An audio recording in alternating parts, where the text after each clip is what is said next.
Hello everyone, and welcome to this third Dev Diary about Son of Noir. My name is Gauthier, and I am a programmer at Still Alive Studios. Today, I'm going to present you our dynamic water system. In Son of Noir, we want to have a dynamic environment which can be interacted with the player, such as cloth within wind and water creating ripples effect. As we can see here, the waterfall interacts with the water plane by creating a splash effect and ripples that propagates over time. The player can also interact with the water plane. For example, we can throw a rock to create a ripple. There is multiple different possible interaction with the water plane, such as a direct interaction. In our dynamic water implementation, we have several Unity components that can be attached to a single game object. For example, we have the lake plane component, which subdivides the mesh to have more vertices, so we can have a smoother effect, the lake interaction component, which manages physical interaction with the plane, and the lake ripple component and the lake splash component, which respectively creates ripple and splash effect whenever there is an interaction.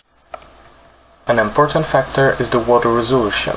A higher resolution will mean more vertices and a smoother effect, and a lower resolution will mean less vertices and a much coarser effect.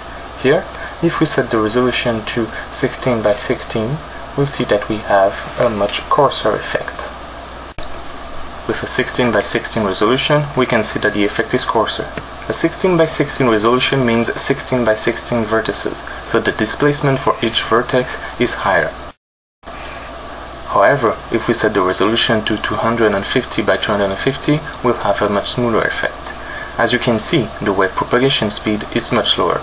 This is because we have more vertices, so the interpolated values between each vertex is lower and the displacement will be consequently lower. Our implementation uses two velocity maps. A velocity map is used to store the velocity of each vertex along the y-axis. We have a velocity map for the last frame and a velocity map for the frame before that one. For the current frame, we then create a new velocity map with interpolated values of both velocity maps. Then, all we have to do is to apply the velocity map on the water mesh to displace the vertices vertically to create the ripple effect. I hope you enjoyed this week's Dev Diary about Son of Noir, and I hope to see you again next week for our next Dev Diary.